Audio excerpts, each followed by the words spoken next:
death-barge washed up on the shores of the north. It bore a strange manly form. His eyes were of jade, and we watched him afraid as he waded in toward the shore. He was lean and ill-fed, half-starved, almost dead. Former king, some called him, they scorned. But the darkbeast, he'd fight. The north tribes unite. By Kuln Holn we were duly forewarned. Ara-Karn, former lord, spoke nary a word, his countenance stern and opaque. Only later we learned from the dead he'd returned to fight for the north people's sake. Some watched in alarm as he beat fierce Gen-Karn. The two men fought hand to hand. Then the tribes chose him chief, but it gave no relief, for a grand campaign had he planned. The Northernmost tribes have offered a bribe to their king, a princess they present. Ara-Karn won't consent, gives anger his vent, retires for the night and weeps in his tent. Ara-Karn led wild bands down from northlands to pillage, to burn and to loot. They raped and they killed, their coffers they filled, while he watched them distant and mute. We men of the south are soft to the touch, our skin is less rough than north woman's cheek. The men of the north are rude and uncouth, we southerners idle and weak. Some say Ara-Karn is no northern man, but one of our own who took up their cause. Some say Ara-Karn is as large as a barn, 70 with strange beastly claws. Alyssal, divine queen of the south, fought for the right to fight back. With the council she'd plead, it is time for brave deeds, to stop the retreat and begin the attack.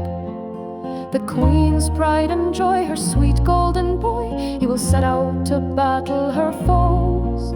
Her flesh and her blood, he's the son of a god, or so the official tale goes.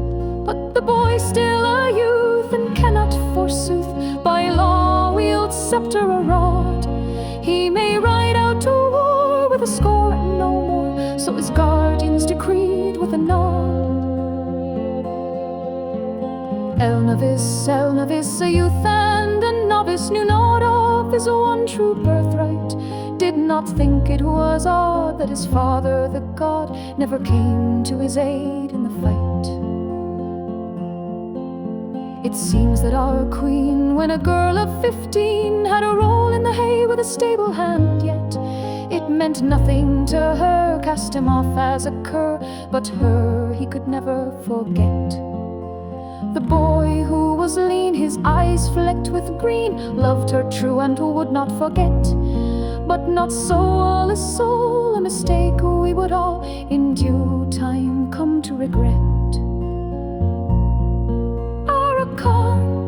Ara-Karn caused us much harm, pursuing the girl of his dreams, while somewhere out there his child and his heir fought for our right to be free. A year now has passed since Elnavis rode last with a handful of lads for to tame the Northlands. They found his helmet and shield, which he'd never yield unless he were vanquished and slain. The priestess most high has given last rites to guide well his ghost on oblivion's tack. A great barge they burned his souls in an urn, sacrilege should he ever come back. The great Alyssal wept for her son, then returned to the palace, desolate mother. In her bed she was laid by a strange man of jade, who gave comfort to her as a lover. There's a spy in our van, he foils all our plans, but the queen smiles again, and we do what we can. Merchant towns fall to barbarians in thrall. Alyssal puts her trust in strange green-eyed man.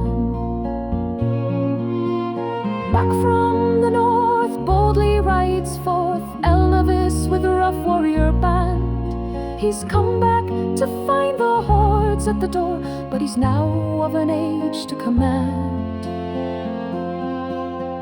Mother, my dear, never fear, I am here. So bring out the mead and let fly the banners. The men laugh at her and guzzle their beer. Rough warrior lads have no manners.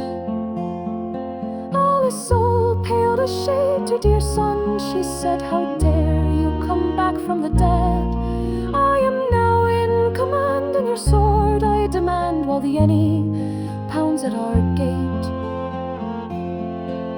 I wept for you once, but now that you've come, Elnavis, you come back too late.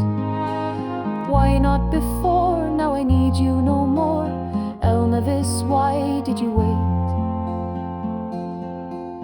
Elnavis fought well, then stopped for a spell. After more than a day at a shrine, he was battered and bruised and a little confused, and drank to his fill potioned wine.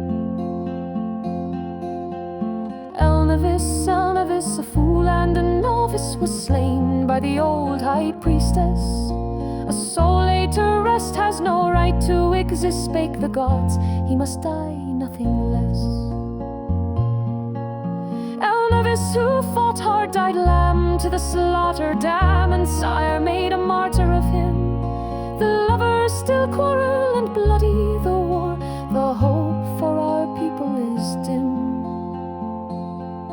Ara-Karn and Alice, may you both rot in hell, your people you too have betrayed. For ruler should never by feeling for lover let judgment or actions be swayed. The streets are blood red, filled with dying and dead, but the queen knows the truth, knows the jaded man's ruse, and when next they meet, one will know a defeat. What issue will this day produce? Elnavis, we need you, Elnavis, your blood cries out and we long to obey. But who now will rule us, guide us, console us, Elnavis, show us the way.